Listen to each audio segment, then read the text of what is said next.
Eldamore was no ordinary fishing village. Its inhabitants whispered about the dark waters beyond the reef, calling it the Abyssa place, where sunlight barely penetrated, and strange unnatural shapes moved beneath the waves. Sailors told stories of a cursed mermaid named Seraphine, bound eternally to guard the sea pearl, a treasure so beautiful it could drive men insane. The villagers feared the pearl as much as they coveted it.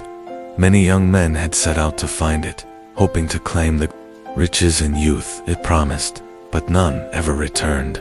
Some said they were dragged to their deaths by the cursed mermaid. Others believed they had simply gone mad and drowned themselves. Jonah, a stubborn and disillusioned fisherman, refused to heed the warnings. He was tired of living a life of scraping by, tired of hearing old men in the tavern spin tales of treasure and horror. "It's just a pearl," he muttered to himself. "A stone can't curse anyone." Armed with his diving gear and a determination bordering on desperation, Jonah set out alone. The water grew darker with every meter Jonah descended. At first, his lamp illuminated darting schools of fish and fields of seaweed swaying like ghostly hands. But soon, the life around him began to dwindle, replaced by barren rocks and the occasional skeletal remains of sea creatures. The pressure mounted, his ears popping painfully. He adjusted his gear, but even the cold oxygen in his tank felt heavy in his lungs. A strange sound began to filter through the water, a soft melodic hum. It wasn't mechanical. It was something alive. As Jonah descended further, the humming grew louder. It was a woman's voice, singing a mournful tune in a language he didn't understand. His heart raced. The pearl had to be near. He tightened his grip on the diving knife strapped to his leg and pressed on. The temple loomed ahead, a jagged silhouette against the infinite blackness. Its spires were covered in glowing blue coral, which pulsed faintly like a heartbeat. Carvings of strange sea creatures adorned the walls, their wide mouths and empty eyes watching Jonah as he swam closer. At the temple's center lay an altar, and atop it sat the pearl.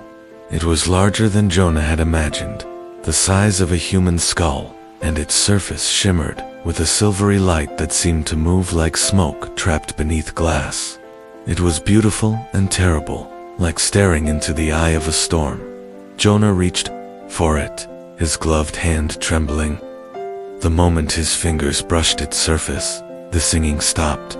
The silence was deafening, the pressure of the water suddenly unbearable. His heart pounded in his chest, each beat echoing in his ears like a drum. A shadow moved in the corner of his vision. Jonah spun around, his knife at the ready. She emerged from the darkness slowly, her movements sinuous and deliberate. Seraphine, her face, was otherworldly beautiful, in the way that a venomous flower is beautiful. Her silvery hair floated around her like smoke, her eyes glowed like molten silver, and her lips, though full, were stretched too wide to be human. Rows of needle-like teeth gleamed in the faint light of the pearl. Her tail, covered in jagged, broken scales, ended in fins that were shredded and bloodied, as if she'd been fighting for centuries. "You shouldn't have come here," she said, her voice soft but laced with menace. "The pearl does not belong to you." Jonah tightened his grip on the pearl. "It doesn't belong to anyone. It's a treasure, and I found it. It's mine." Her laughter rang through the water, cold and sharp. "You think it's a treasure? Fool, it's a curse." Suddenly, images began to flood Jonah's mind. He saw sailors on burning ships, their eyes glowing like the pearl as they leaped into the sea. He saw kings clutching the pearl on their deathbeds, their bodies withering to husks. He saw Seraphine herself, once a beautiful woman, holding the pearl with tears streaming down her face as her legs fused into a tail and her humanity was stripped away. "The pearl feeds on greed," Seraphine said, circling him like a predator. "It binds itself to those who take it, twisting them into monsters. I was the first, but I will not be the last." Jonah tried to let go of the pearl, but it wouldn't leave his hand. It was as if it had fused to his skin, its light growing brighter and hotter. "You belong to it now." Seraphine said, her voice almost pitying. Pain shot through Jonah's body. His legs cramped and twisted, his skin turned cold and slimy, and his lungs burned as they filled with seawater. He screamed, but no sound came out. His knife fell from his hand, sinking into the darkness below. His vision blurred as his body contorted, his spine arching unnaturally. His legs fused together, forming a grotesque tail covered in dark, slimy scales. His hands grew webbed, his fingers elongating into claws.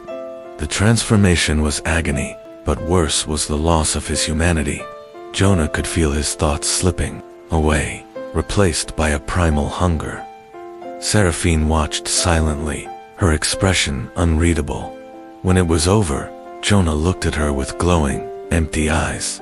Back on the surface, the pearl washed ashore, its light faint but alluring. A young fisherman, no older than 20, stumbled upon it while walking along the beach at dawn. He picked it up, marveling at its beauty, and tucked it into his pocket. Behind him, the ocean churned violently, as if something immense was rising from the depths. The last thing he heard before the waves crashed was a haunting melody, sung by a voice that seemed to come from everywhere and nowhere at once. Thanks for watching, and subscribe my channel.